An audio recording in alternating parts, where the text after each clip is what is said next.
بسم اللہ الرحمن الرحیم۔ آج ہم حضرت محمد صلی اللہ علیہ وآلہ وسلم کے سفر طائف کے بارے میں جانیں گے، تو جڑے رہیں ویڈیو کے آخر تک۔ اگر نیو ہے تو چینل کو سبسکرائب کر دیں۔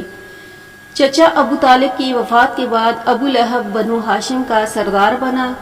ابو لہب نے آپ کی حمایت سے الگ ہونے کا اعلان کر دیا، گویا معاذ اللہ اگر آپ کو کوئی قتل کر دے تو خاندان بنو ہاشم انتقام نہیں لے گا۔ اس کے ساتھ ہی قریش نے آپ کی ایذا رسانی کا سلسلہ تیز کر دیا۔ آپ صلی اللہ علیہ وآلہ وسلم کے لیے مکہ معظمہ میں اپنا کام جاری رکھنا مشکل ہو گیا۔ مجبوراً آپ 20 شوال 10 نبوی کو اپنے خادم زید بن حارثہ کو ساتھ لے کر طائف تشریف لے گئے۔ طائف میں عمرو بن عمیر کے 3 بیٹے عبد الیلیل، مسعود اور حبیب کا اقتدار تھا۔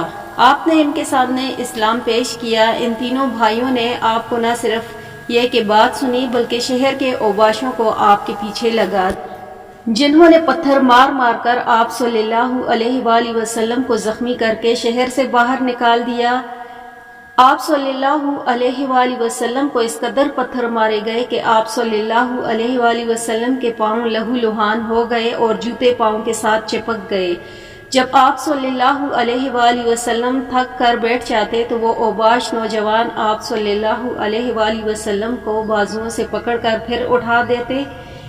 طائف سے باہر ایک باغ میں سستانے کے لیے ٹھہرے۔ اس بے بسی کے عالم میں آپ صلی اللہ علیہ وآلہ وسلم نے اپنا ہاتھ اللہ تعالیٰ کے سامنے دعا کے لیے اٹھائے اور دعا ان الفاظ میں شروع کی: الہی میں تیرے پاس اپنی کمزوری، اپنے وسائل کی کمی اور لوگوں کی نگاہ میں اپنی بے قدری کی شکایت کرتا ہوں۔ بارش کا دور گزر چکا تھا، دعا کی قبولیت کے آثار فوراً ظاہر ہونا شروع ہوئے۔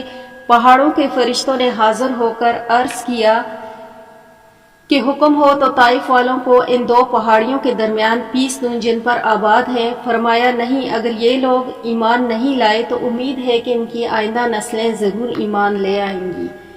چونکہ آپ صلی اللہ علیہ وآلہ وسلم کی برادری کے سردار ابو لہب نے آپ صلی اللہ علیہ وآلہ وسلم کی حمایت کرنے سے انکار کر دیا تھا، اس لیے واپسی پر مکہ کے قریب پہنچ کر آپ صلی اللہ علیہ وآلہ وسلم نے حضرت خدیجہ رضی اللہ تعالیٰ عنہ کے ایک رشتہ دار مطعم بن عدی کو پیغام بھیجا کہ مجھے اپنی حمایت میں لے لو۔ وہ اپنے بیٹوں کو لے کر مسلح حالت میں آپ صلی اللہ علیہ وآلہ وسلم کو لینے کے لیے گیا اور اپنے بیٹوں کی تلواروں کے سائے میں خانہ کعبہ کا طواف کروایا اور اپنی حمایت کا برما اعلان کیا۔ تب آپ صلی اللہ علیہ وآلہ وسلم اپنے گھر جا سکے۔